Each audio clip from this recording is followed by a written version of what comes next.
Dalam video kali ini, kami akan membahas tentang sejarah awal dari pemikiran politik sosialisme. Munculnya gerakan sosialisme merupakan respon terhadap kuatnya sektor industri kapitalis yang diklaim dapat merugikan banyak manusia. Sosialisme pada saat itu merupakan gagasan politik kiri yang menjadi representasi pemikiran progresif di kalangan kaum terpelajar Indonesia dalam menghadapi kolonialisme dan kapitalisme. Salah satu tokoh terpelajar di Indonesia yang memperhatikan persoalan tentang nasib rakyat ialah Sultan Syahrir. Beliau mencurahkan tulisannya tentang sebuah negara yang bersosialis dan menjunjung tinggi martabat manusia. Mengenai pemikiran Sultan Syahrir terhadap ideologi sosialisme, baginya sosialisme adalah ajaran politik yang memihak golongan miskin dan tidak berpunya atau yang kita sebut kaum proletar. Ia menentang keras golongan yang mampu dan menggunakan kekayaannya untuk hanya kepentingan dirinya dengan memperoleh untung dari kemiskinan orang yang dipekerjakan pada perusahaan-perusahaannya. Dengan demikian, Sultan Syarif dan Amir Syarifuddin sama-sama mendirikan partainya masing-masing, di mana Sultan Syahrir mendirikan Partai Rakyat Sosialis dan Amir Syarifuddin mendirikan Partai Sosialis Indonesia.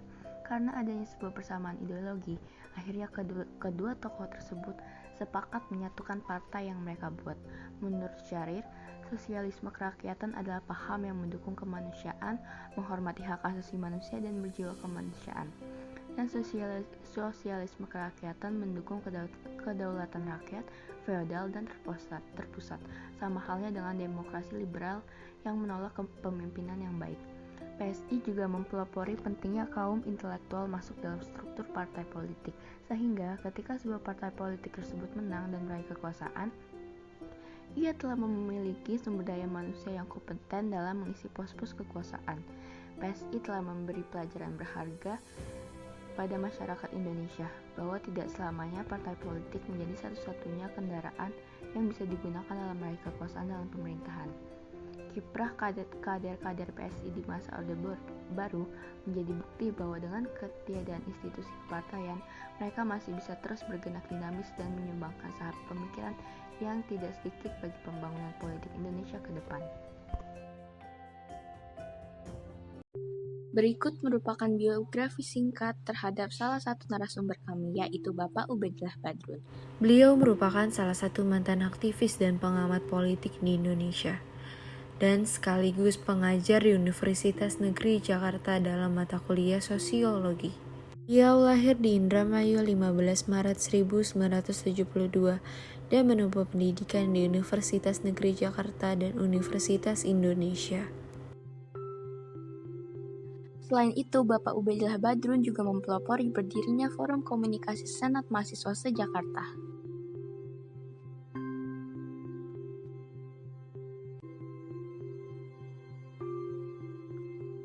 Dalam prosesnya, semasa kuliah, beliau juga terpilih sebagai mahasiswa berprestasi dan mendapat penghargaan dari Direktorat Jenderal Pendidikan Tinggi Departemen Pendidikan dan Kebudayaan RI. Beliau juga terdaftar sebagai anggota HMI MPO Cabang Jakarta.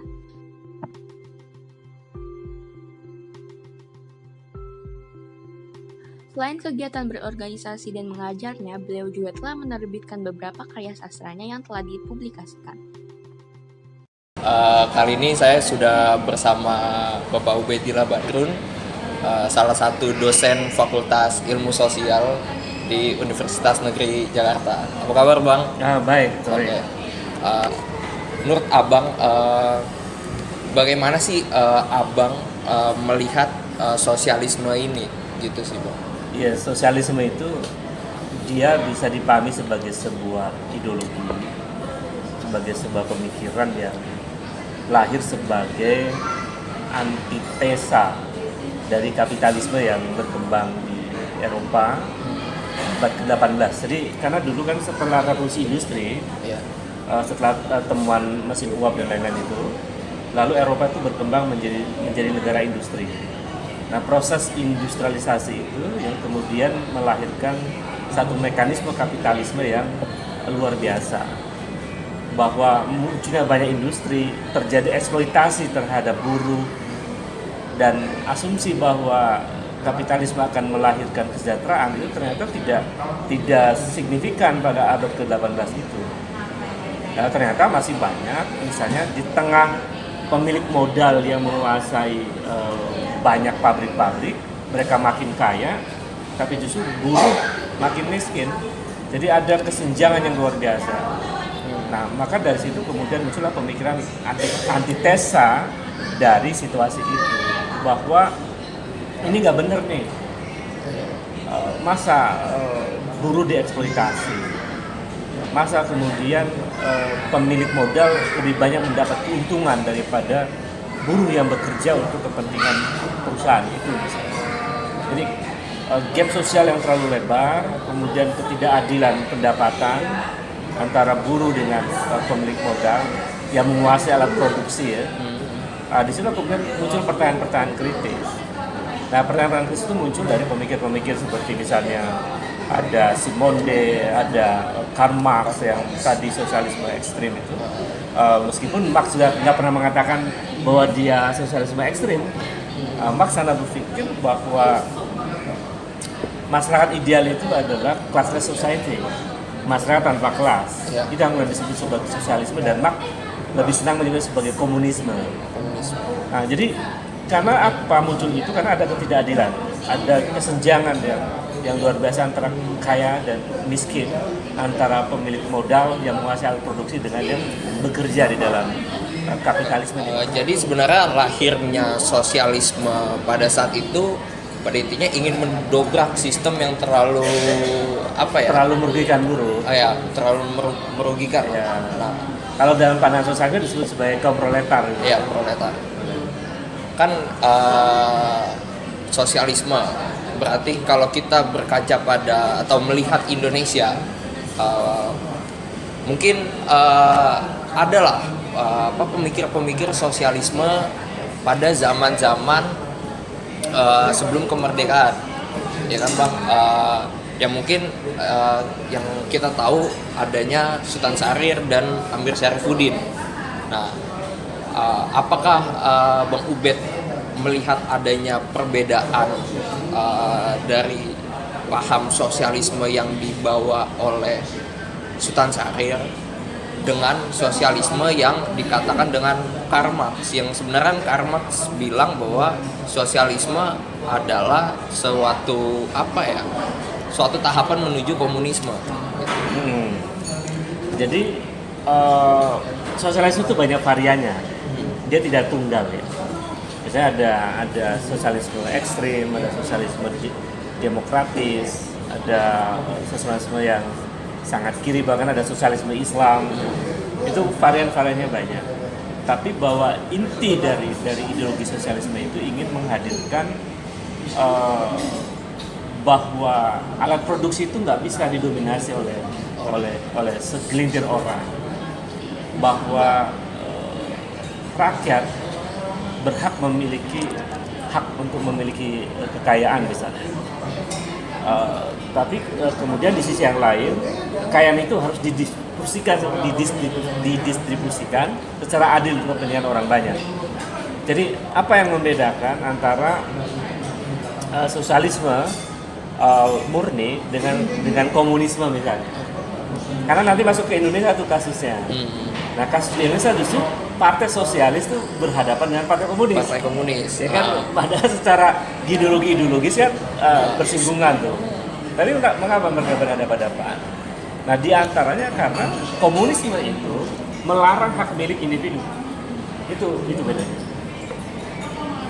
Bahwa seluruh harta negara adalah milik negara. Dan negara dikuasai oleh komunisme. Tapi dalam sosialisme enggak, bahwa rakyat berhak punya hak milik, punya harta kekayaan, punya macam-macam itu boleh dalam sosialisme. Tapi negara berhak menguasai hajat hidup orang banyak untuk didistribusikan kepada orang-orang masyarakat miskin, misalnya orang tidak mampu dan lain-lain. Itulah yang membuat Indonesia muncul pasal 33 Undang 45 itu. Bumi, air, dan kekayaan alam terenggelamnya dikuasai negara dan dipergunakan sebesar-besarnya untuk kemakmuran rakyat. Itu pasal sosialisme. Itu Bung Hatta. Nah, jadi kalau dilihat dari situ, maka kita bisa lihat tuh genealoginya. Jadi masuknya ke Indonesia itu bagaimana?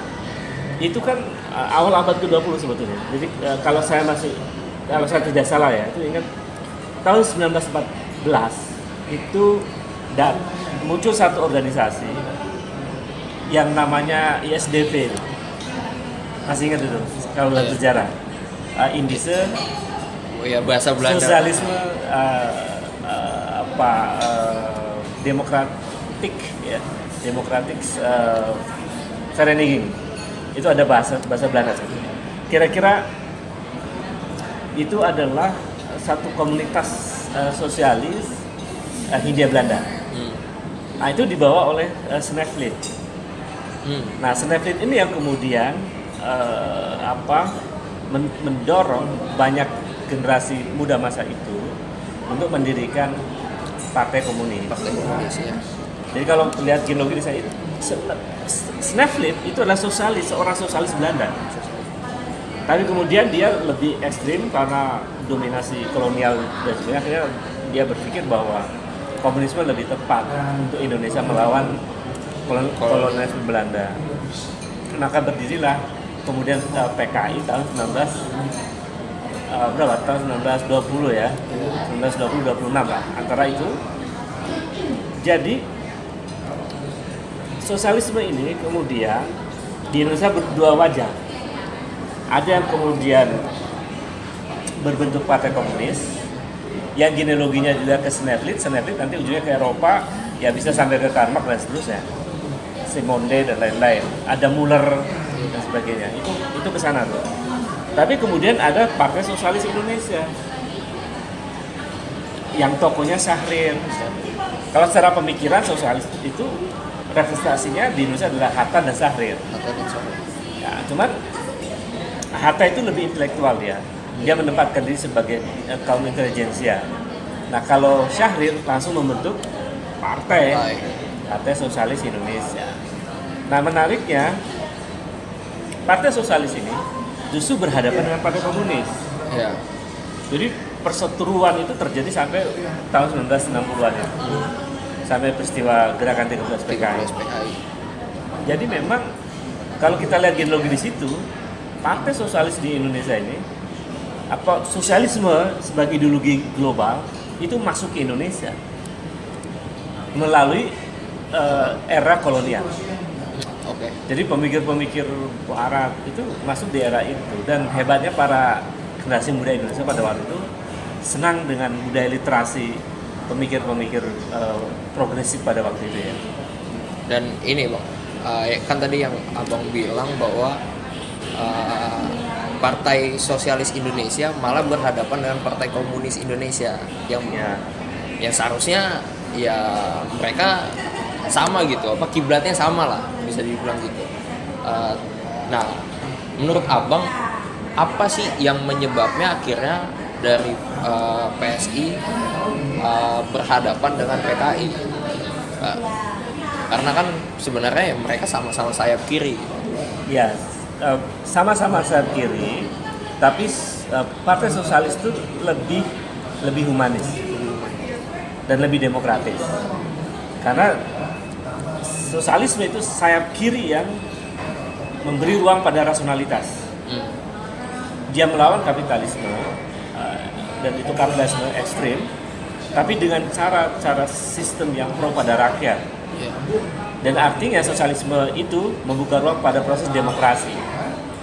Nggak boleh ada sentralisasi kekuasaan. Sementara komunisme itu menempatkan ada kekuasaan sentral yang terpusat dan terkendali, dan dia menghendaki partai tunggal. Jadi ada perbedaan paradigma antara PSI dengan komunis, Partai Komunis Indonesia.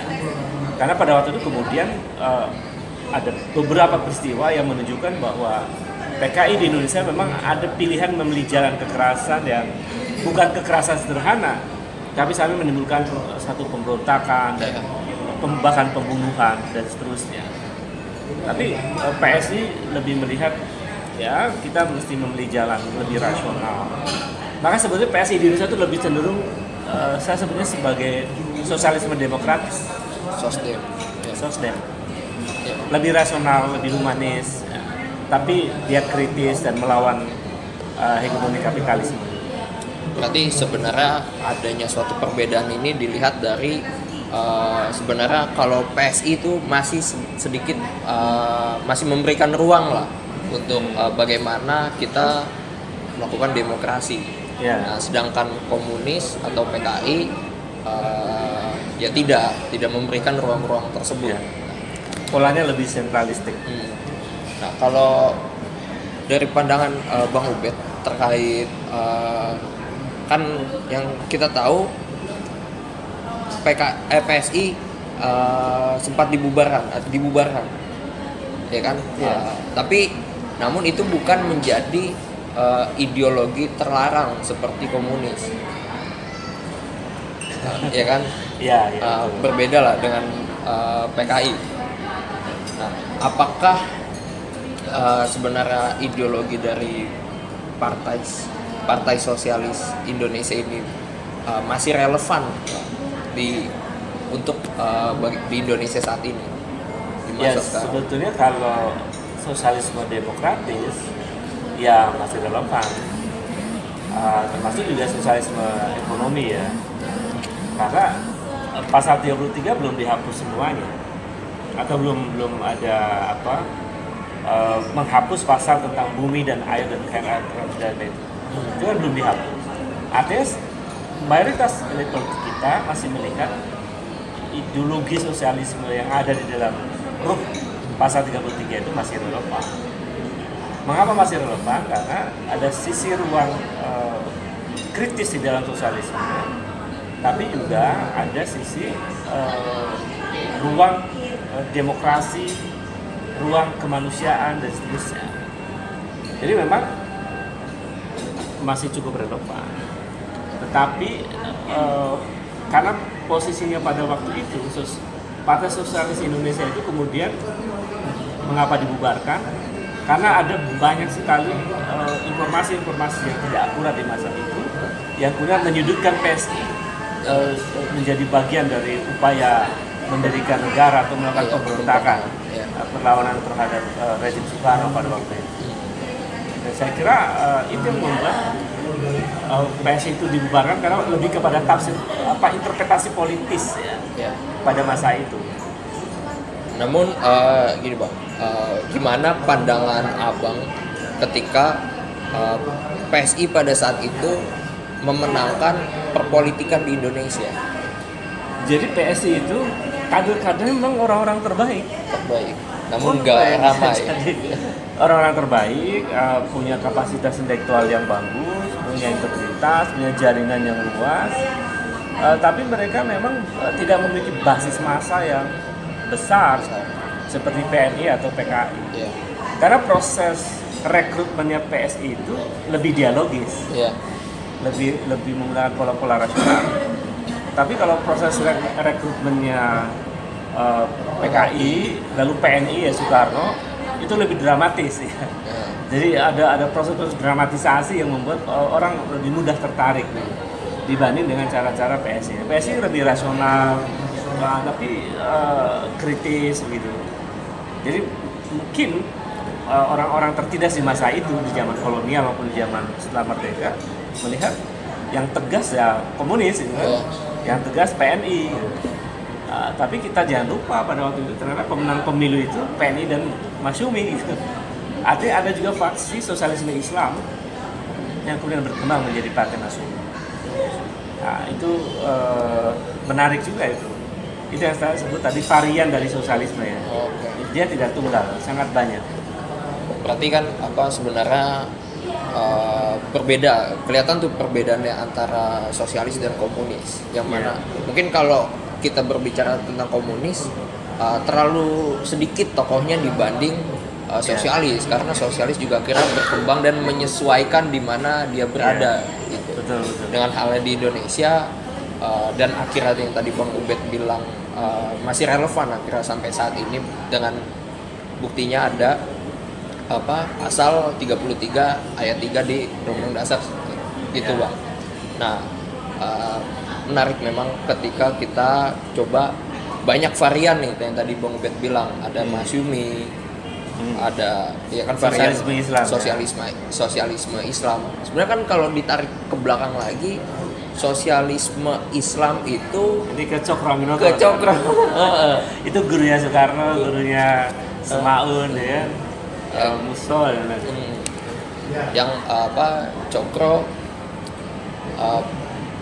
membawa lah, mencoba menyatukan sosialisme dengan Islam, ya kan? Itu kalau Bang Ubed melihatnya bagaimana tuh sosialisme dan Islam? Jadi kan tadi saya bilang sosialisme itu dia tidak bisa ditafsirkan secara tunggal. Tokohnya juga banyak. Ya. Ada Simone De, ada Karl Marx, ada Muller dan lain-lain. Nah, beragamnya tokoh ini kemudian menimbulkan tafsir-tafsir yang beragam. Ya, sosialisme ekstrim, sosialisme demokratis, ada sosialisme Islam dan lain-lain. Dan pemikiran-pemikiran sosialisme Islam itu memang berkembang ketika kemudian dihadapkan pada keragaman ideologi di masa itu. Oh, kalau kemudian sosialisme yang hadir melalui sosialis Eropa datang ke Indonesia, lalu mereka uji juga sebetulnya. Cokro itu orang yang rajin baca. Dia membaca itu dan bagi Cokro ini nggak ada masalah dengan Islam gitu. Karena sosialisme bicara soal demokrasi, Islam bicara soal musyawarah, soal keterwakilan. Sosialisme bicara soal keadilan, Islam bicara soal keadilan. Itu tidak ada pertentangan antara Islam dengan sosialisme. Yang membedakannya adalah bahwa sosialisme lahir dari Barat, Eropa Barat, lalu juga berkembang di Eropa Timur, yang memang tidak menempatkan Allah sebagai Tuhan dalam pikiran-pikiran mereka kan. Nah, Islam menempatkan Allah sebagai Tuhan. Nah, itu yang membedakan sebetulnya secara substansi kan dari sisi teologisnya ya. Bahwa sosialisme Islam melibatkan teologi di situ, sementara sosialisme demokratis dan sosialisme Barat dan Timur tidak memberi ruang teologis di situ. Berarti sebenarnya sah-sah saja dan klop-klop saja ya ketika sosialisme dicoba digabungkan dengan Islam. Ini nggak ada masalah itu. Tapi Bang, kira-kira nih, apakah mungkin bakal ada partai yang berideologi sosialisme lahir kembali? Apakah memang sudah ada? Sebetulnya kalau lihat genealoginya, para tokoh Partai Sosialis Indonesia itu kan mereka juga terus membina. Tapi ini lebih kepada pembinaan personal ya, dengan kualitas-kualitas tertentu. Dan ya sampai saat ini mereka ada sebetulnya anak-anak ideologisnya itu ada di mana-mana. Tapi mereka belum punya cukup kekuatan untuk menjadi satu partai, belum. Dan mungkin juga lebih nyaman dengan cara itu. Menjadi orang-orang merdeka, berpikir sosialis demokratis, dan bisa masuk kemanapun untuk kepentingan membela rakyat kan sebetulnya. Tanpa harus mendirikan partai. Tapi mereka ini berkerumun nih kelompok-kelompok sosdem ini. Jadi kayak kolektif. Iya, semacam kolektif, community ya, semacam itu. Dan saya kira kita yang berpikir rasional, kritis ya bisa juga ditempatkan sebagai sosdem. Saya tidak anti sosdem, ya. Bisa jadi saya juga adalah sosdem kan. Tapi kan saya seorang muslim, jadi mungkin juga saya adalah sosialis Islam. Jadi itu soal tafsir. Tapi yang jelas bahwa pikiran-pikiran sosialisme itu ingin memperjuangkan rakyat banyak, ingin menempatkan rakyat, masyarakat itu sebagai orientasi keberpihakan, dan itu tidak bertentangan dengan konsep selain tidak bertentangan dengan konsep Islam, juga tidak bertentangan dengan konsep kebangsaan sebetulnya, ya karena dia sebagai ideologi global, sosialisme itu adaptif, mudah beradaptasi dengan kondisi masyarakatnya, kan? Oke, Bang. Mungkin itu tadi obrolan saya dengan Bang Ubed terkait bagaimana sosialisme menjadi suatu paham yang memang melawan kapitalisme pada saat itu dan akhirnya berkembang dan tumbuh di Indonesia dengan Partai Sosialis Indonesia dan beberapa tokoh seperti yang tadi Bang Ubed sampaikan, ada Sultan Syahrir, Muhammad Hatta, dan nyatanya sosialisme pun masih relevan sampai saat ini, dibuktikan dengan adanya pasal 33 ayat 3 di Undang-Undang Dasar 1945 yang belum berubah. yang belum berubah.